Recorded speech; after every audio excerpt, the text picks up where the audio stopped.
So I'm excited to talk to you about private networks. When I look around the fair and look at all of the literature out there, really fundamentally important for this idea of digitalization of enterprises and industries. But I guess first off, what does it take to deploy a private network once you've identified the target use case or use cases? Yeah, so I would say the most important thing is to make the private network deployment more flexible, more streamlined. So instead of having the detailed manual, tedious, detailed deployment per deployment scenario. So in Qualcomm, we do have the Qualcomm Edgewise suite that allows for multi-vendor automation and management of the private network. So in this case, it will give you lots of capability on making the private network flexible. So maybe a little bit more on Edgewise in this operational piece. I've heard you use the phrase adaptive operations. What does that mean exactly? Yes, so one example is that if you do the zero-touch provisioning for the private network deployment, you load your private network with a default configuration. And that may or may not be the best choice for each individual application or each individual device. So this adaptive operation is allow you to, for example, based on the RAN measurement, and then configure the RAN parameters for each individual device. And so when I think about some of these core industrial use cases that can benefit from a private network solution, it seems like positioning is really key to a lot of them. Can you talk to me a little bit about some of the innovation Qualcomm is delivering around positioning and maybe what the outlook is going forward? Yes.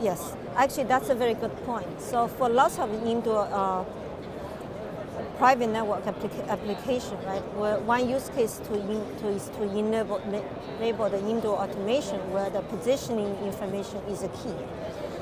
So in Qualcomm, we have been looking at and doing the research on the positioning for a few MWC demos.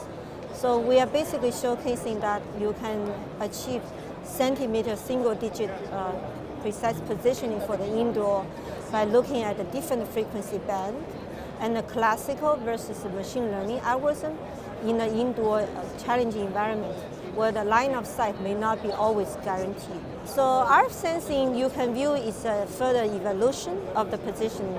So with positioning, we would have to have the 5G device on each object, right? Which may or may not be always available. And then RF sensing is the one which allows to track the object without a 5G device on it. So the way which we do that is that you can have the measurements across the TRPs, across the active UEs, and with all this measurement collected together, you are able to sense your environment where there's no 5G object on your environment. So this one allows us to track your environment very accurately and also to enable the digital twin, which is really the fundamental ultimate goal for the 5G private network. And so Qualcomm has worked with a lot of their technology partners and end users on deploying some of these networks with really powerful results in terms of efficiency and business outcomes. But what else is there that can be done to accelerate adoption and really see these networks pop up at a greater scale?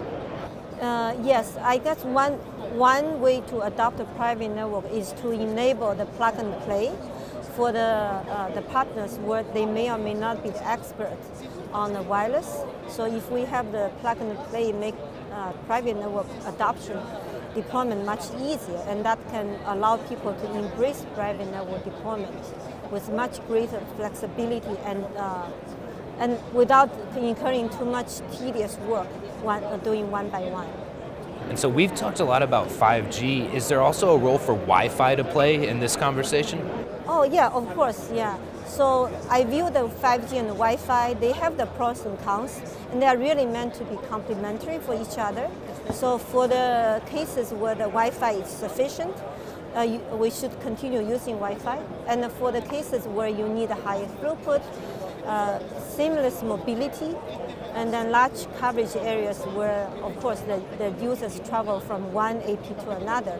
That's where the 5G, right, it's coming in the picture, and also the ultra reliability and low latency and precise positioning. That's where some unique features only available at 5G at this moment, not in Wi-Fi. So and then the other things like what we are also looking at is to kind of fusion the Wi-Fi and the 5G together so that you can embrace the benefit of both networks. Xiaoxia, I really appreciate you taking the time to catch me and our audience up with all the work Qualcomm's doing around private networks. Thank you. Thank you very much.